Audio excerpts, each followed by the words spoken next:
The reason I killed him was because he was a child molester. But you did in fact kill him. Oh, sure. And you intended to. Oh, sure, yes. It was my bunkie, and I had found out that he was in prison for child molestation. Really bad case. So that night he was trying to justify why he did it, and I just told him to be quiet, and he would have to leave in the morning to find a new cell. But he continued to talk about it and try to justify it. So he was a little bit bigger than me, so I got down and I hit him in his face a few times, and when he fell, I wrapped a cord around his neck and I took his life.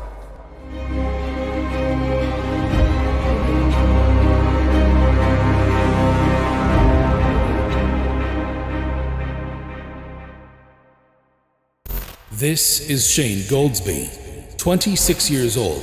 Goldsby is in prison for stealing a police car and engaging the police on a wild chase before crashing the vehicle and injuring an officer. This 2017 incident landed him in prison to be cellmates with a 70-year-old man named Robert Munger. At the Airway Heights Correctional Facility, Munger was incarcerated for 43 years after being found guilty of numerous counts of child molestation and child pornography. Goldsby was ordered to share a cell with Munger.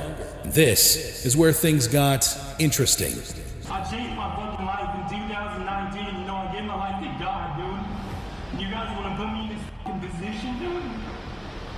To be face to face with this.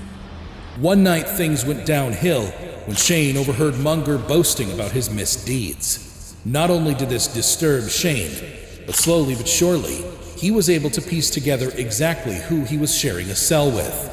You see, years ago, Shane's younger sister was a victim to SA at the mercy of an older man. Shane was able to piece together that the crimes Robert Munger was referencing and taunting Shane about were performed on his very own little sister years ago.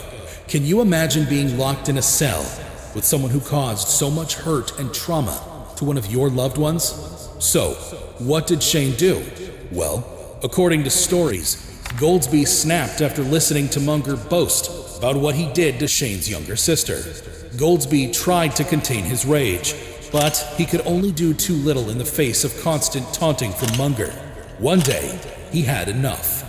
He struck Munger from behind, knocking him to the ground, then hit and kicked him 14 times in the face and stamped on his head 4 more times.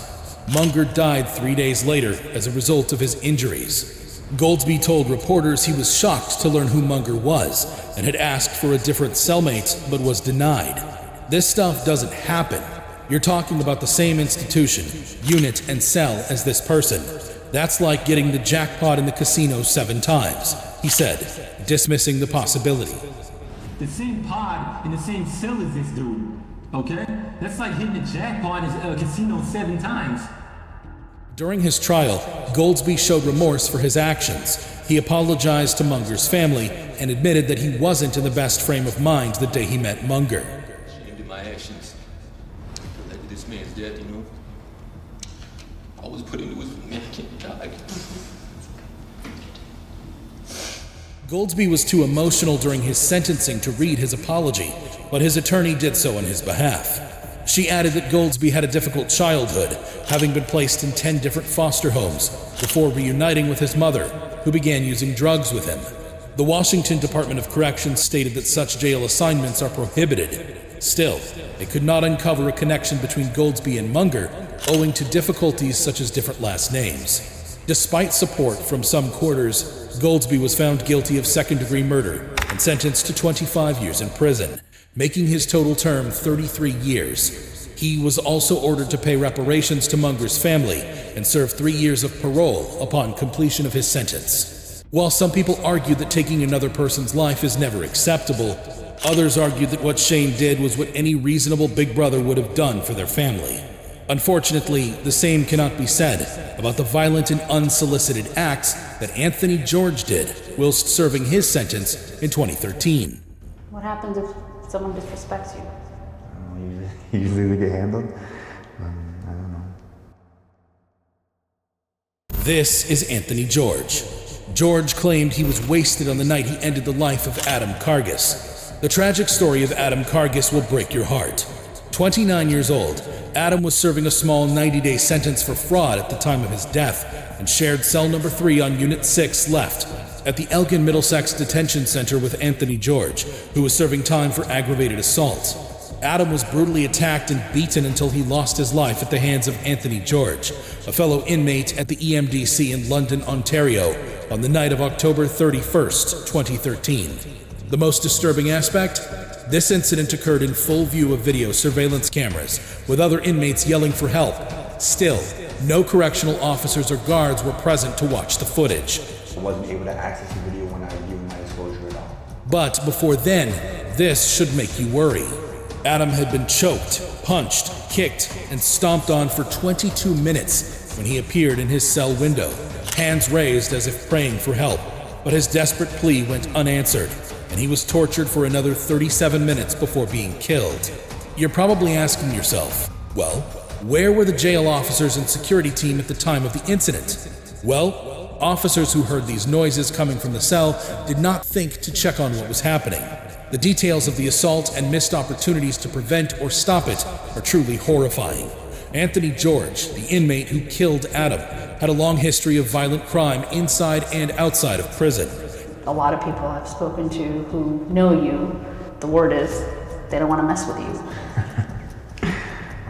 I'm actually a nice guy, and like I don't do something like usually until I have to do it, right? I like if nothing has to be done, I'll just sit around and do it. But I'll be the first guy to step up when something has to be done. Right? Like, what do you mean by that? Like if something has to be handled for the crew or something, I'll be the first guy to step up. So put my freedom on the line, my safety on the line to handle it for the crew. What happens if someone disrespects you? I don't know, usually they get handled. I don't know. He had been in segregation for aggravated assault before being transferred to Elgin Middlesex. George liked to brag about how tough he was. He relished the opportunity to do so at the expense of other inmates, including Adam. According to the autopsy report, Adam suffered 122 injuries, including 34 cuts and bruises on his head and face. One of his shoes was found in the garbage, saturated with blood, as a result of the beating. It's heartbreaking to think that Adam's last words were that of apology and remorse, which was the same with his killer. It's also heartbreaking to think that the officers on duty received no repercussions for not doing their due diligence. Anthony George was sentenced to life in prison for second-degree murder, with parole eligibility as soon as possible under the law. While the public obviously disapproved and were disgusted by George's actions, the same cannot be said in the interesting case of Stephen D. Sanderson, a criminal who was seen as a hero in some of the eyes of the public. I feel bad for maybe the families, his family or something, but as far as remorse towards him, no. This is Stephen D. Sanderson. Sanderson murdered his prison cellmate Theodore Dyer, who served a 25-year sentence for first-degree criminal sexual conduct against a child in October 2014. Sanderson, who was already serving a life sentence without the possibility of parole for the murder of his girlfriend in 1991, pleaded guilty to second-degree murder in February 2015. During his sentencing, Sanderson clarified that he was not a hero. Some people praised his actions, but Sanderson stated that he did what he thought was best in the time he had. People think I'm some kind of hero, but I'm actually not. He also admitted that he'd gotten emails criticizing him, saying it wasn't his place to judge anyone. Sanderson made it clear that he did not pass judgment on Dyer. He simply, quote, set up the appointment. All happened. It's kind of been. People think I'm some kind of hero, but I'm actually not. I just, did what I thought was best in the time that I was given. I don't know, I've been getting these emails saying that, it's not my position to judge anybody. And I want to make it quite clear that I didn't judge him. I know God is the only judge we have. I just set the appointment. Sanderson told police that he confronted Dyer about his conviction and began assaulting him after Dyer refused to stop denying or justifying his actions. Sanderson knocked Dyer out and strangled him with Dyer's shoelaces. Sanderson stated at his sentencing that he was not sorry for what he had done. He didn't feel sorry for himself, but he felt sorry for Dyer's family.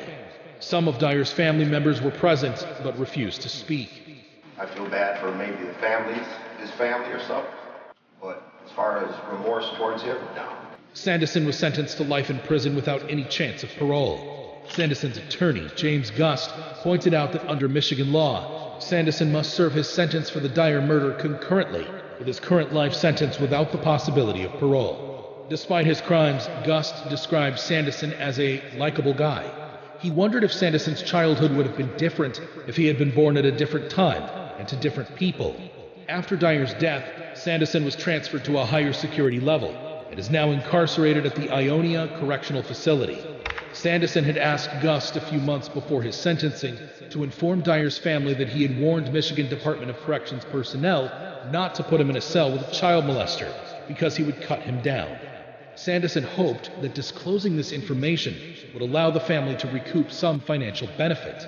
Child molesters always have a bad time in prison, which was made obvious by Julio Cesar Garza. This is Julio Cesar Garza, 31 years old. Garza was serving a 5-year to life sentence for aggravated robbery before he murdered his cellmate. He had a history of committing multiple crimes while incarcerated and had been given several chances to change his ways. Garza had mercilessly assaulted his cellmate, Carlos Adrian Javier Hernandez, for over 7 minutes. 14 years old, Hernandez was in prison for sexually assaulting and ending the life of a 15-year-old girl. He was serving a sentence of 15 years to life in prison when Garza decided that he had lived for too long. During the trial, Garza expressed regret for his actions, claiming that he did not intend to kill Hernandez. He admitted that he was responsible for his actions and regretted them daily. However, the judge determined that the nature of Garza's crime outweighed the circumstances that led to his crime. He was sentenced to life in prison without any chance of parole. Garza's defense attorney argued for a sentence of 25 years to life in prison, with the possibility of parole. However, the judge pointed out that Garza had committed other violent crimes while in prison, and that his crime was particularly heinous and brutal. The judge also considered Garza's childhood experiences, but concluded that they did not justify or excuse his brutality. However, he expressed appreciation for his demeanor throughout the trial and sentencing. Garza's sister and his children's grandmother spoke on his behalf, saying he was a good father with a good heart.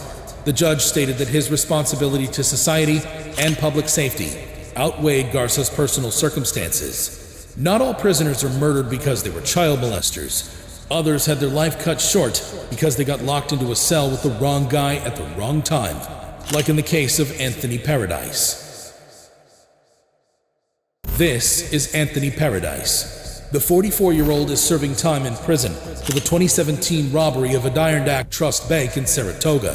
But the 3-year sentence must not have been enough because he upgraded his sentence right there in prison. In October 2018, Paradise and Delmas Tanner were transferred from a Washington County facility to Greene Correctional Facility. Before the murder, Paradise was accused of attempting to strangle 2 other inmates on separate occasions. According to court documents, he attempted to choke and smother an inmate with his hands while incarcerated at the Saratoga County Jail in January 2018. Later that year, he allegedly wrapped a shoelace around the neck of another inmate at Washington Correctional Facility in an attempt to strangle them. The victim refused to cooperate, so the second incident was not prosecuted. However, Tanner wasn't that lucky. According to District Attorney Joe Stancione, Paradise strangled Delmas Tanner with a bedsheet in November 2018, while both men were in state prison. Sadly, Tanner died 4 days after the attack. Tanner was serving a 5-year sentence for attempted drug sales at the time of his death. 5 months later, a grand jury indicted Paradise, and he pleaded guilty to second-degree murder in October 2022. Paradise was sentenced to 17 years to life in prison at Greene Correctional Facility for the murder of his cellmate. Even after the murder of his cellmate, Paradise's violent tendencies persisted. He allegedly punched and tackled fellow inmates to the floor in 2 subsequent incidents in January and July of 2022. He now faces a lengthy prison sentence, but if he behaves well behind bars, if he behaves really well,